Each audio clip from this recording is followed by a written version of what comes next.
Video, we'll be discussing exploratory factor analysis, which is a tool that's used broadly in applications from multiple regression to psychometrics to cluster analysis. So let's pull back the curtain on exploratory factor analysis. Oh, don't worry, y'all. I think I'm funny. All right. So in the overview, we're going to start with a review. And then move on to the context. That is, where are we actually going to be using this exploratory factor analysis? We'll talk about how we can implement an exploratory factor analysis and interpret the results. And then we're just going to discuss options and more options and more options. There's going to be a lot of options that we're going to be talking about. And then we'll discuss some issues in exploratory factor analysis. And as part of this lecture set, but not part of this video, we'll be moving into some software. First review concept that we're going to discuss is correlation. And when you hear the word correlation, most often that is referring to Pearson's correlation coefficient. And it's one of the most foundational statistics we can interpret when we have two continuous variables. So with Pearson's correlation coefficient, we're measuring the amount of association between two variables. There are other types of correlation coefficients that are also correlation. Spearman's rho and Kendall's tau are two others that you might see. But if you just see the word correlation used, typically that, and by typically I mean always, that is referring to this Pearson's correlation coefficient. Sometimes you'll see this phrased as the letter R. Some other times it can be capital R, like if we have a multiple regression or a multiple correlation situation. May even have some subscripts or superscripts associated with it. And sometimes you'll see this Greek letter. It looks like a P, but it's actually the Greek letter rho, which stands for the population level correlation in the same way that beta in a regression may stand for a population level regression coefficient. It's important to realize that Pearson's correlation looks at the degree of linear relationship between two continuous variables, say x and y. And some important components here are that we're looking at linear relationships. So we're not looking at any nonlinear relationships. Two variables may be very strongly nonlinearly related, but even if they are, that may show up as a 0 on Pearson's correlation coefficient, because in correlation, or in Pearson's correlation, we look specifically at linear relationships between two continuous variables. The second thing is the continuous part. That is, we're assuming that both variables x and y, if we're doing a two variable correlation, are continuous. The values for the correlation coefficient can vary between -1 and +1, and it's important to be clear on this particular component. Both -1 and +1 indicate very strong linear relationships. So that is, -1 is a very strong relationship between the two variables, and +1 is also a very strong relationship. The negative sign, instead of indicating a bad relationship or no relationship, negative sign just indicates the opposite level of relationship. So for a positive correlation, as one variable increases, the other variable also increases. For a negative correlation, as one variable increases, the other variable decreases.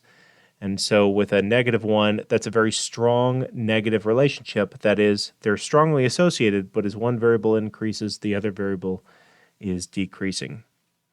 Because of this, as 1 indicates a strong relationship and -1 indicates a strong relationship, the number that indicates a weak or no relationship is 0. So correlations close to 0, whether it's on the negative side or the positive side, would indicate a very little linear relationship between two variables. So that's all for the review. Let's talk about context of EFA. And EFA stands for Exploratory Factor Analysis.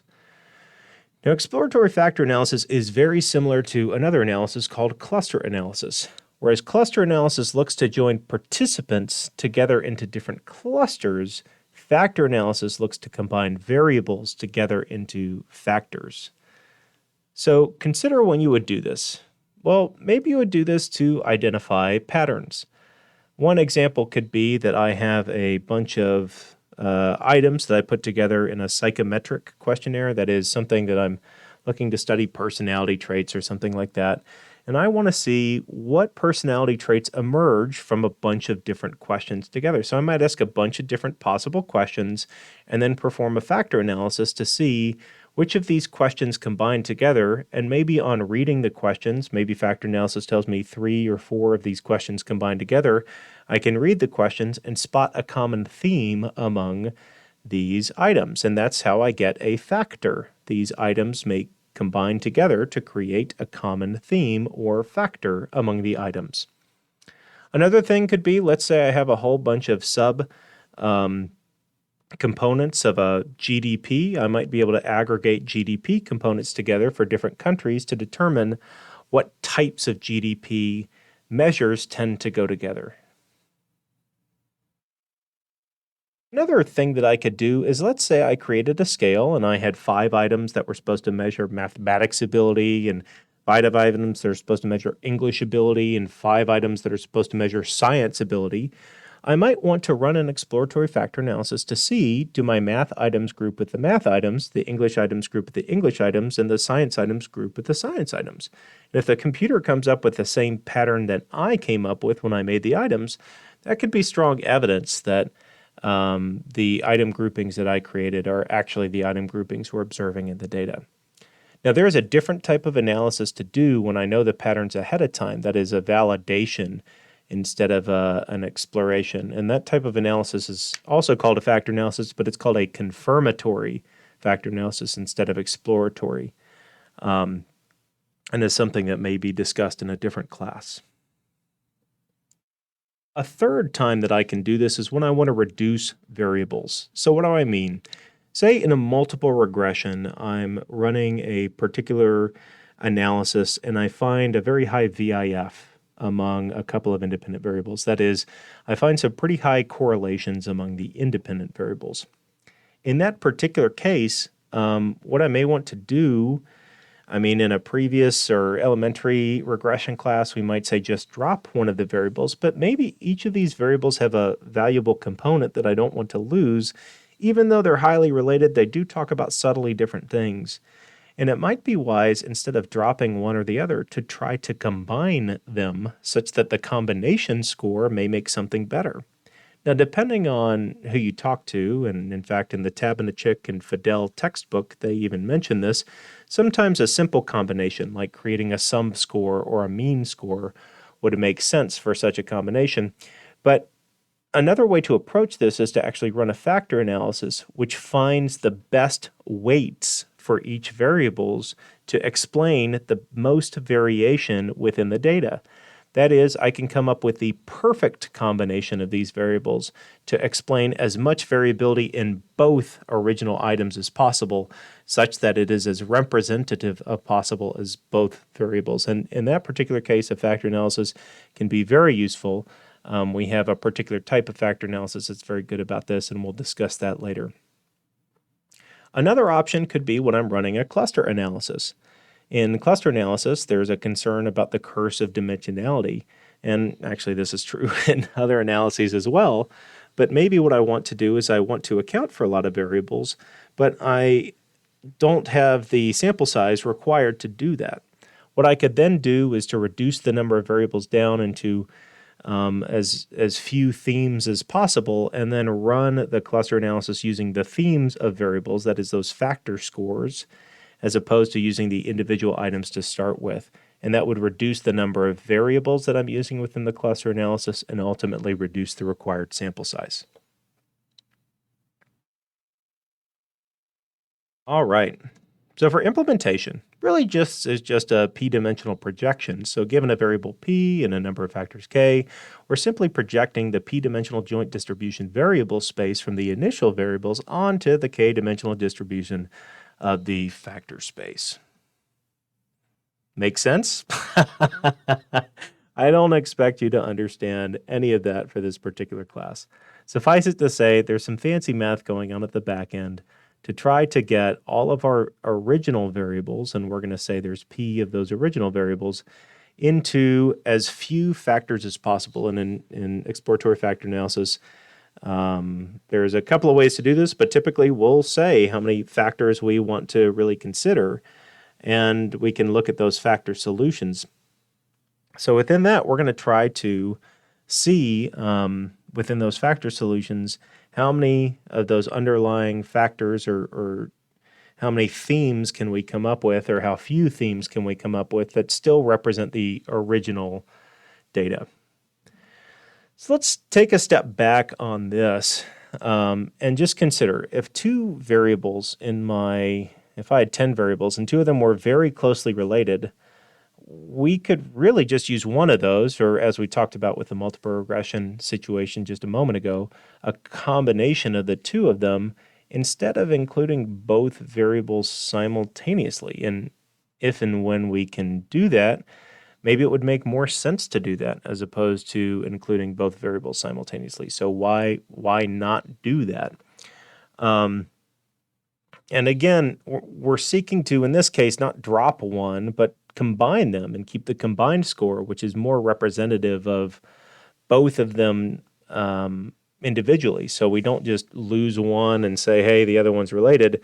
We actually calculate a new variable using pieces of both so that they are both more related to that theme score than they would be to either one of each other.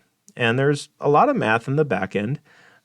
This is definitely more complex, I think, than cluster analysis in terms of the implementation, or more matrix heavy in terms of the implementation. But the ultimate goal is just to capture the most of the information from the original variables into the factors. So I have fewer factors than those original variables, and I want to capture as much information as possible from all of the variables that I have in a few factors if I can. That's the ultimate goal.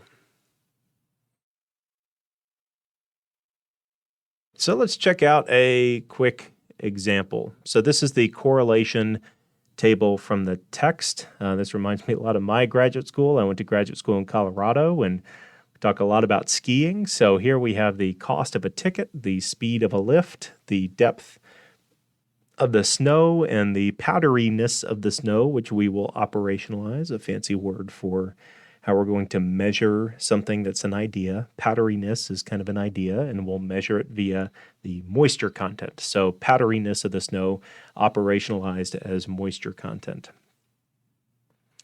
So looking at this particular data set, I can see that the cost and the lift are very highly related, though in the opposite direction. So as one goes up, the other tends to go down.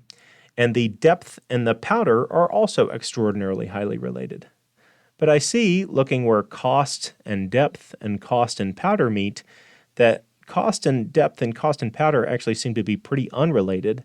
And similarly, lift and depth and lift and powder seem to be pretty unrelated. Well, if cost is unrelated to depth, depth is unrelated to cost. So looking at that second group, depth is unrelated to cost and lift, and powder is also unrelated to cost and lift. So we definitely seem to have some groupings here.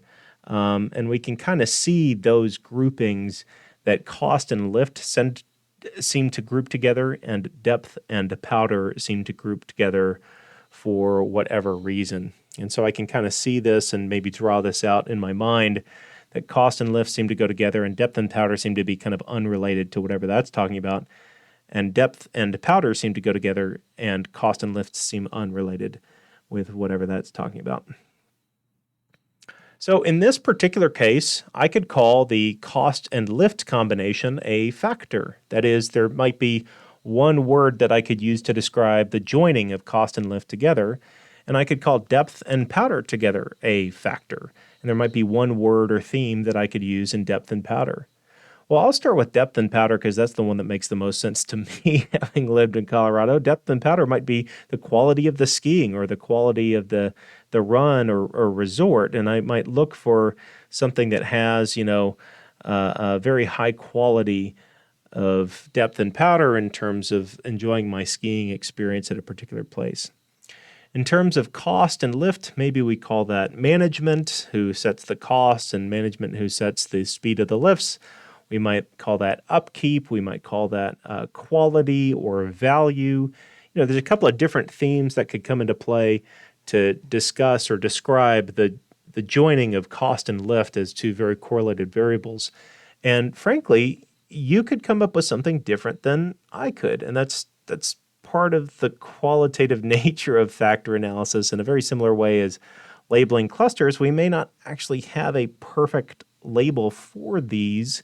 And in factor analysis, we may not have a perfect label for our factors, and it's very subjective as to what the labels actually are. That is to say, someone else could come up with a label that is very different than the label I came up with, and that's okay, and that's expected. So what I would do if I was trying to write this up is I would describe what I saw. I might include a table similar to this, and then I might describe what I saw as those themes and why I identified those themes.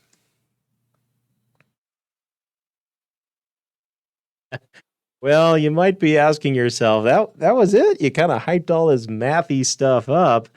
And well, yeah, that was kind of it. Clearly, we weren't doing any of that crazy math stuff we referenced just yet. We're just looking at correlations. But this said, the idea of looking at variable relationships is kind of the general principle of what factor analysis is about. Now, we were using just a pair of variables within each factor in that case, cost and lift for one factor and depth and snow with another factor. And as we look at more variables being combined into a single factor, we'll have some different tables and graphics we'll focus on. But there is a lot of different options that are associated with this. And so we really have to wade through these options and determine what are these options, what assumptions do they make, what implications do they have on the interpretation, how do we interpret factors in light of the options, et cetera, as part of the way in which we approach the interpretation with these different tables that we'll explain in a moment. And so now it's time to jump in, but we'll do that in the next video. So in the next video, we're going to jump in. We're going to discuss some of the extraction method options that are available and the number of factors and the factor loading. So we'll actually, in the next couple of videos, go pretty in depth on how we can understand our different options, how we can determine the right number of factors, and then how we can look at these factor loadings, which are one of the different tables that we'll have access to in place of that correlation table we just looked at, to really determine what are the themes within our factors. So that'll be our next video.